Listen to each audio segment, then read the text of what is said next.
Samma Sambuddha Saranai. Good evening to you and a warm welcome to Dhamma and You, brought to you by Channel I. And as usual, we are here with you to discuss about another important topic in Buddhism. The gift of Dhamma excels all other gifts. And today we have a very great personality, and with most veneration, I would like to invite Venerable Kanti Khema, who is together with us today, to discuss about an important gift in Buddhism that we would like to share with you. A very good evening to you. Thank you so much, Buddhima. I'm glad to be back to see you again. So, yes, of course, Venerable Khema, so talking about the practice of the Buddhism, and especially the great teaching that Lord Buddha has taught us in terms of the Noble Eightfold Path. Change is something that we see commonly in society. Nothing is permanent in its way. So I would like to first ask you, what is this change? Well, Buddhism is expressly about change. And, you don't have to believe anything in Buddhism because you are asked to test everything that you learn about Buddhism, and then you're taught how to see it for yourself. And the Buddha left us some very, very special things for to relieve our suffering every day. It isn't just about the final release of suffering that he gives us as far as the Noble Eightfold Path to Nibbana, but it's also that he shows us how we can escape and find different variations, degrees of relief in our suffering that we go through in our daily life. And that's what's very special about Buddhism. So change is something that is very much in Buddhism. And the fact is that when you change your mind, you will change your life. And that's what's very important for us in Buddhism. How can we change our lives?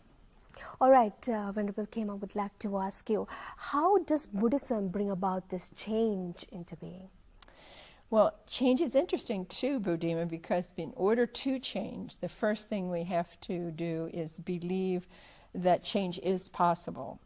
And so we have to actively practice the contradictions of whatever behavior that we want to see disappear. We have to make a choice to do that. And the Buddha was an expert at this. He was a master at this.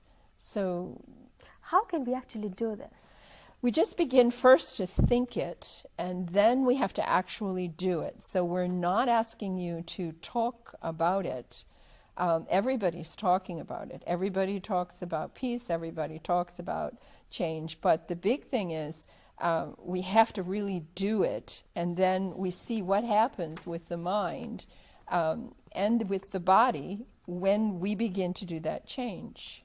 All right, Sister Khema, if I would ask you, how can we really start practicing looking at it in a different perspective? Because in the present day society, when we look at something, we always think that it is there permanently with us. We get attached to it so much.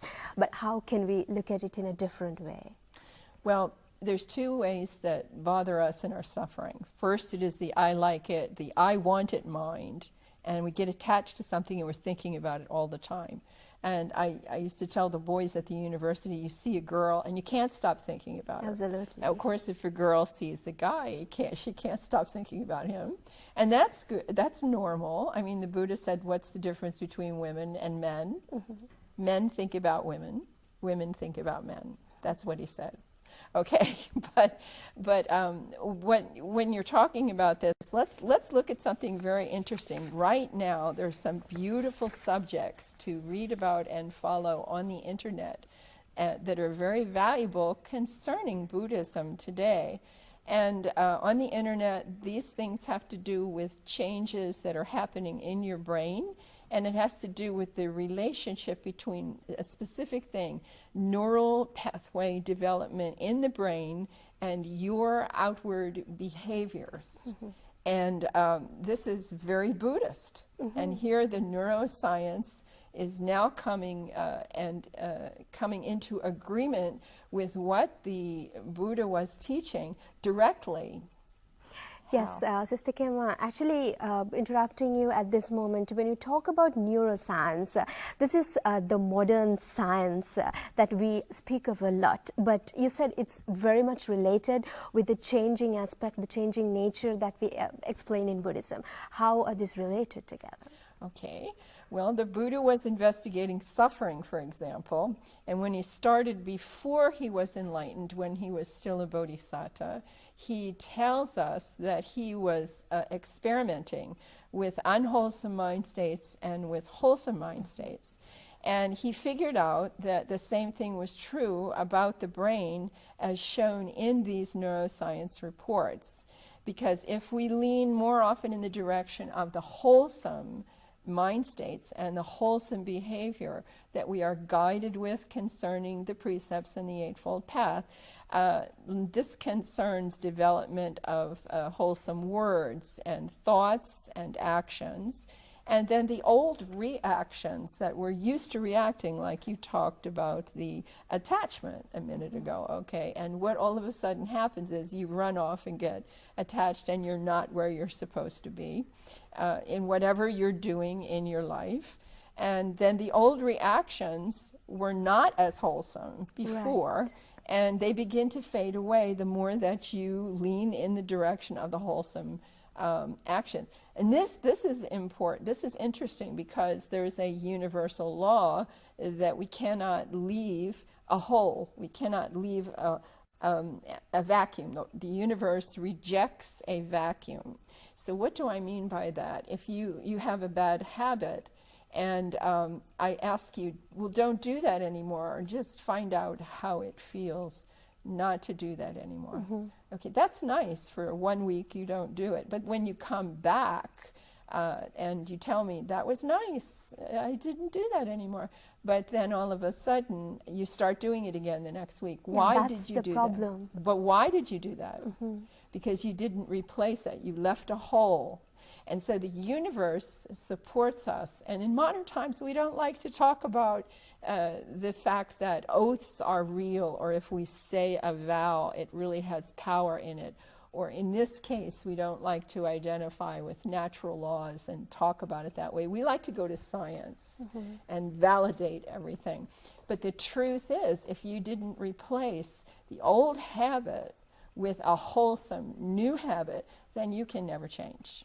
Right? Yeah, that's very interesting, actually. So talking about the neuroscience, this is the modern science we speak of, and how it is related to the practice of Buddhism, and how that change is brought about when we really see the things, they do change. That is what Venerable Khema was speaking of. So if we look in the other aspect of meditation, which is actually the practice, a pinch of practice is worth than a ton of theory. Right. Okay, now practice in the meditation is very special. Because where we begin, and that's where we begin, isn't it? You succeed in any meditation that you practice only through repetition and instructions, again and again and again, repeating the instructions, right? And I think in modern times this is a little difficult because the modern person wants to go try this teacher, it didn't work, go to the next one, it didn't work, go to the next one, it didn't work.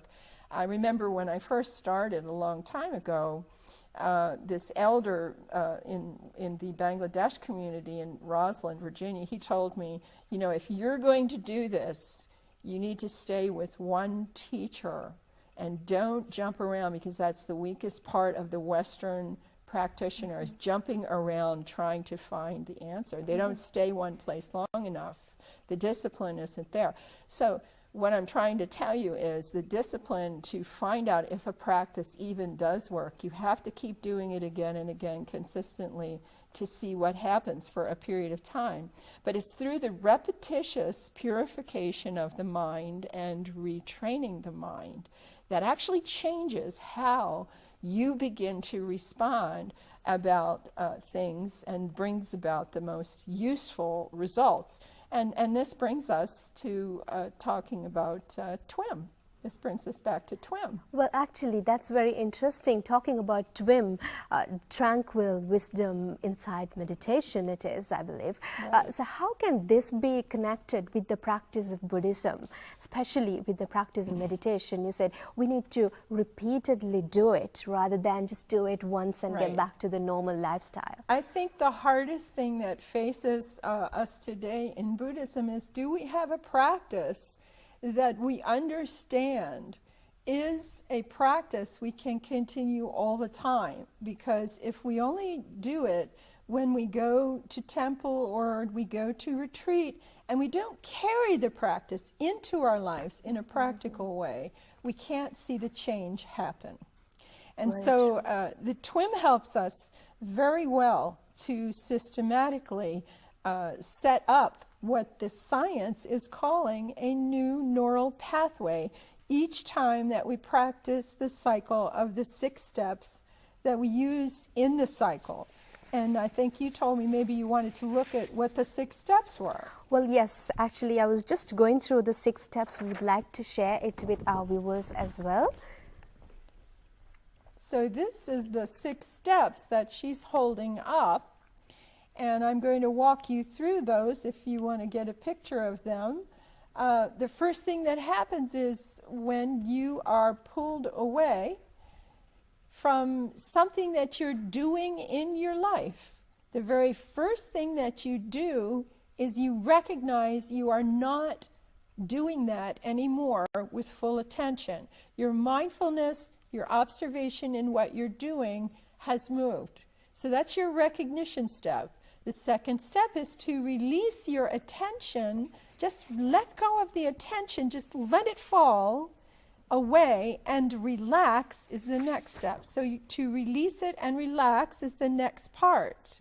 And then what you do, when you relax, you feel a little bit of relief that happens. Mm-hmm. And then what happens is you smile and return to whatever it was you were doing.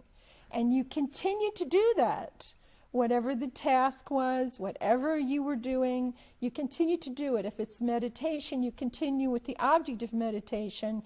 If it's sewing or it's working at the office or anything, or for you working at the studio, okay, what you do is you smile and you return and continue to do it. And when you continue doing it, you keep smiling and you put loving kindness into it. This is where it gets fun. Because you can take these 6 steps and you can apply it to a form of meditation, and actually what you're doing is you are proceeding to fulfill the 4 steps of right effort with these 6 little steps. You're recognizing an unwholesome state when you're pulled away. You release, you relax, you smile, and you come back and continue what you're doing. I think that's very important. After all, when we speak of when we get a thought to our mind, especially you said an unwholesome thought, and if you can recognize it as an unwholesome and then think of it that I need to release it, and then smile back that you've released that unwholesome thought that came to your mind, and then come back to normal and continue it. So this is what she spoke of. So Venerable Khema, if I would ask you, if you can give our viewers an insight to how they can really practice it in their day-to-day life. I'll tell you what we'll do. Why don't we do it right here, right now, okay, just for a minute or so, okay? So if you want to get in a comfortable position and just fold your hands on your lap, right, and just relax and close your eyes. And if you are doing this with metta, because we like to use metta all the time, and it helps us to uplift our happiness and keep us smiling in life. So if we use metta, we just bring up a happy feeling and we start sending the metta feeling to myself first for a few minutes, and then we send it to a spiritual friend. So we would say, may I be happy, may my mind be peaceful, may my mind be calm. And then we would sit very quietly for a little minute to see what happens. And as you're sitting in the meditation, you are gently smiling. We're not toothy smiling, okay? We're just gently raising the corners of our mouth so that this will trigger our brain to just open slightly up, and it lightens the mind. And then when we smile, it is sharpening the awareness. And you said a magic word a minute ago. You said identify the wholesome or unwholesome. You said the word identify. This is interesting because when we practice, we find out when you're doing something, you are happy doing it. But when you're pulled away, you feel a change in tension and tightness that happens in your mind, in your head mostly. You feel it in your face and you feel it in your head.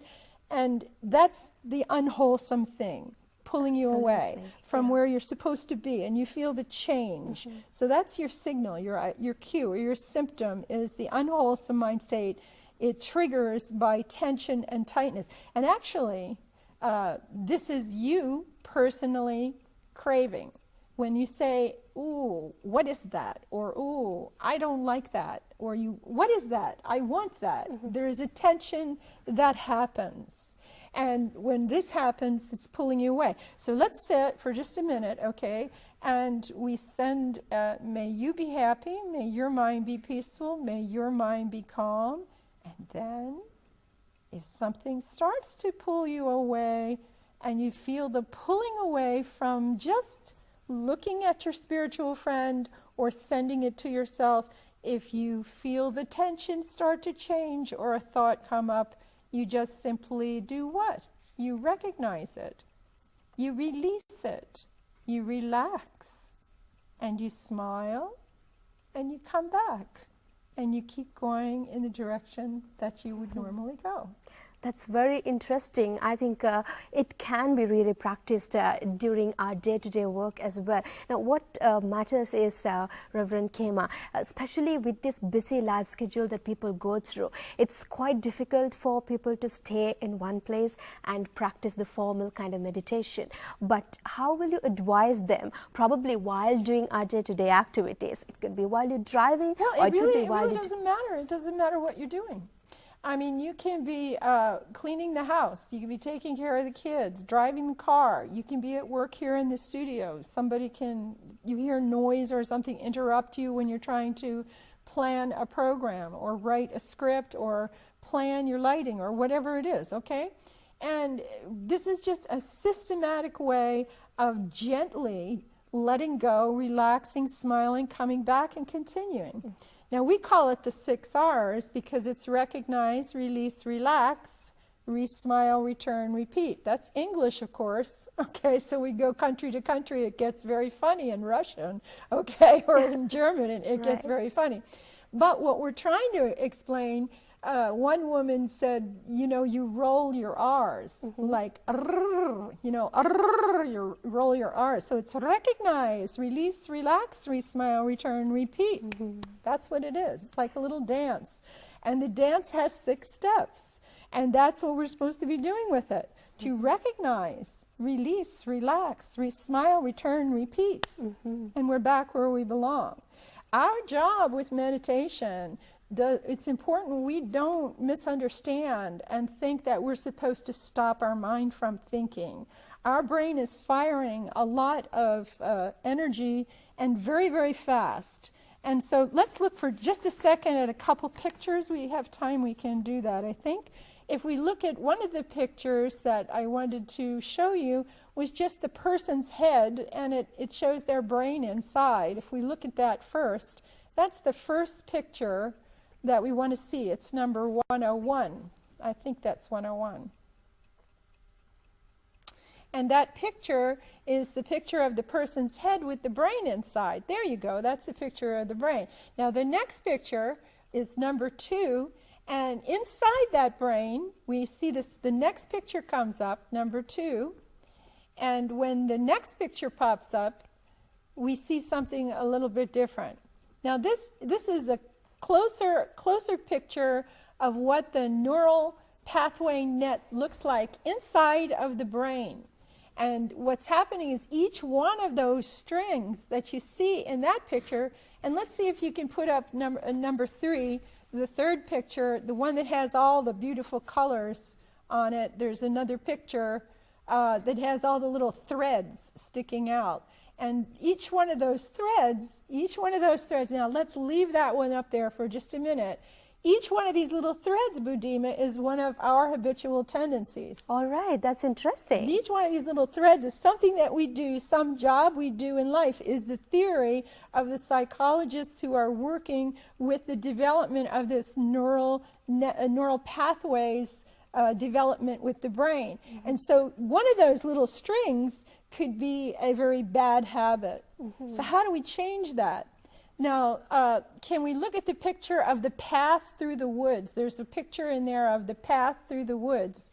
And I'm just going to show you very quickly how we change. That's right. Leave that one up there now while I'm talking, because this path in the woods you see here is flat and it's trodden. Nothing's growing on it. You've been doing that for a long, long time.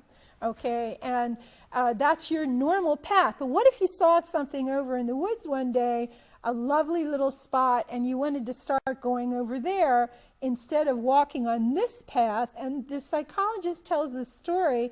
We start to cut a new neural pathway in our brain to create a new path that goes off into the woods. But that path has not been trodden very well. It's a new path. Right. So this brings up the point that when we are practicing our meditation and we do expect change to happen, we have to be very patient. We have to be very persistent. We have to keep our curiosity up, and we have to be very repetitious with what we're doing, because we're building a new path through the forest. Okay? And so to do that, it takes time. And so if you've been doing it for 20 or 30 years one way, don't be impatient with yourself, because you will come back to that firm path that was built before. But eventually, if you don't feed that path any traffic anymore, the path is going to get overgrown. It's going to disappear. And this is what they're telling us about, they think is happening with the neural pathways to the brain. They think that if we don't feed the attention, the personal attention to this one, that what will happen is we will develop a new one. Mm-hmm. And that new one is a new and healthy habit to replace the old behavioral habit. And this is great news. Because why? This means I can change. That's pretty interesting. Actually, when we talk about accepting change in life, it's not something easy. This is the amount we have got attached to certain things, isn't that? So we are so much attached to the materialistic gains and so on. But today, Reverend Khema has inspired us how we can live this life, understanding that every single thing changes, and how we need to accept it in life, and how we can put forward meditation and practice this great Buddhism that Lord Buddha has taught us. Thank you so much. You are welcome. So change your mind, change your life. That's what will happen. And just apply yourself, and there is the power of change in Buddhism. Very true. Thank you so much, Reverend Khema, for joining in our discussion, and we hope to see you once again. May the blessings of the Noble Triple Gem be with you. Samma Sambuddha Saranai.